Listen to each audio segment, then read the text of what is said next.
মাধ্যমিকের পর আর্টস নিয়েছিলাম যেদিন, সেই দিনটা থেকেই বুঝে গিয়েছিলাম বিষয়েও একটা উচ্চ নিচ ভাগ থাকে। কৃষ্ণাঙ্গ আর শ্বেতাঙ্গদের মতো। আসলে অঙ্কেতে কোনো দিনেই ভালো ছিলাম না, ভয় করতাম। চেষ্টা করেছিলাম ভালোবাসার, বাসতে পারিনি, ভয় করেছি। যাই হোক, বাংলা আর ইতিহাস নিয়েই সারাক্ষণ পড়ে থাকতাম। মায়ের চেনা এক ভদ্রলোক বলেছিলেন, অঙ্কে ভালো মানে আসলেই পড়াশোনায় ভালো, বাকি সাবজেক্ট ম্যাটার করে না। তার মেয়ে আমার সাথে পড়তো। আমি অঙ্ক আর ফিজিক্যাল সায়েন্সে 40 পেলে সে পেত 80, আর আমি বাংলা ইতিহাসে 70 পেলে সে পেত 30। তবুও সেই পড়াশোনায় ভালো ছিল, কারণ বাংলা ইতিহাস কোনো বিষয়ের মধ্যেই পড়ে না। মাধ্যমিকের অঙ্ক পরীক্ষার দিন 33 কোটি দেবদেবীকে প্রণাম করে বেরিয়ে এলাম। রেজাল্ট বেরোলো। অঙ্ক, ফিজিক্যাল সায়েন্স বাদ দিয়ে প্রায় সব সাবজেক্টেই লেটার মার্কস, এমনকি লাইফ সায়েন্সেও। খুব স্বাভাবিকভাবেই আর্টস নিলাম। কেউ কেউ আকাশ থেকে পড়লো, আর্টস কে নেয়, ছি, একেবারে মাথা নেই তার মানে। আজকালকার দিনে আর্টস, লোককে বলতে লজ্জা লাগবে না? না না না, লাগেনি, সেদিনেও লাগেনি, আর আজ আমি ইতিহাসে অনার্স, এইটি বলতেও লজ্জা লাগেনি। অনার্স নেওয়ার সময় আরেক কাণ্ড। ইতিহাসে কে অনার্স নেয় রে? অন্তত ইংলিশে নে, পারতপক্ষে ভূগোল। বাড়ির লোক কোনোদিন জোর করেনি, সেজন্যই মাথা উঁচু করে বলেছি ইতিহাসটা ভালো লাগে। কত বছর আগে কোনো এক কনস্ট্যান্টিনোপল বা প্রাচীন রোম নগরীর গায়ের পুরনো গন্ধটা যখন হরপ্পা স্নানাগারে পাই, আমার ভালো লাগে। ফোন হারালো। কলেজ থেকে বন্ধুদের সাথে থানায় গেলাম। পুলিশ একজন জিজ্ঞেস করলেন, কোন সাবজেক্ট? বললাম।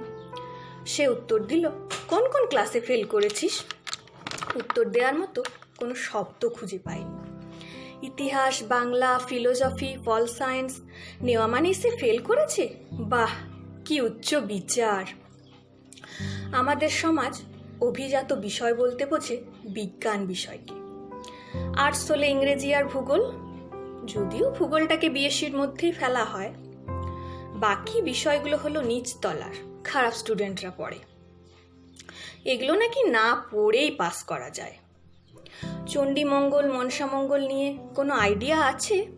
ভারতের সংবিধান নিয়ে, ইসলামিক ইতিহাস, পাশ্চাত্য ইতিহাস নিয়ে কোনো আইডিয়া আছে? মায়াবাদ, শঙ্করাচার্যের মতবাদ নিয়ে? নেই। মানতে শিখুন, নেই। বিজ্ঞান বিষয়কে শ্রদ্ধা করি, কারণ বিষয় তোমার আমার হয় না। রোজ সব বিষয় নিয়ে আমাদের চলতে হয় অজান্তে।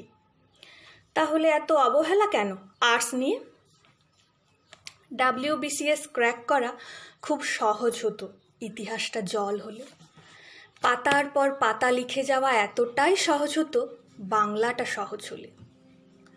এটা কেমন যুক্তি যে আমি বাংলা বলতে না পেরে ইংলিশ বলতে পারলেই কেউ কেটা, আর ইংলিশ কম পেরে বাংলায় চোস্থলেই গাইয়া? আমরা ভালো নম্বর পেলে লোকে ভাবে, আরে দূর, এসব সাবজেক্টে সবাই ভালো নম্বর পায়। খারাপ নম্বর পেলে লোকে বলে, দেখেছো, বলেছিলাম না পড়াশোনায় খারাপ। ইঞ্জিনিয়ারিং, মেডিকেল নিয়ে না পড়ে জেনারেল লাইনে দেখে বলে, আজকালকার দিনে এসব চলে না, জীবনে চাকরি পাবে না। পেলে বলে ব্যাকিং আছে। যাবোটা কোথায় দাদা? আপনি কোনো একটা জিনিস পারেন না মানেই আপনি অকৃতকার্য। মানতে শিখুন মাথা নিচু করে। আমরা পিথাগোরাসের সূত্র পারি না। তুমিও আমার মতো বৈমপবর্ত পুরাণ নিয়ে 15 পাতা লিখতে পারো না। আমাকেও চাকরির জন্য অঙ্ক করতে হয়, তোমাকেও কারেন্ট অ্যাফেয়ার্স পড়তে হয়। কোনো তফাৎ নেই ভায়া।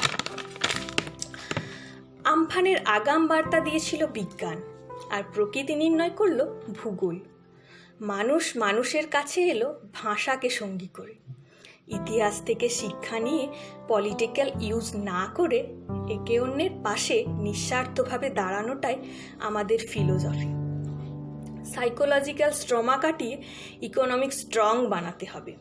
বিষয়ের নেপোটিজম বন্ধ করুন। পছন্দ আলাদা হোক, সম্মানটা সবাই পাক। আমরাও না পড়ে পাশ করি না, পাতার পর পাতা লিখে হাতটা অসাড় লাগে যখন বুঝি খাঁটি সবাই, তবে দামটা সবাই পায় না। মুখের ভাষা থেকেই শেখা শুরু, সেই ভাষাটাকেই যখন হেয় করেন বুঝবেন আপনার কাছে সার্টিফিকেট আছে, তবে শিক্ষাটা এখনো হয়।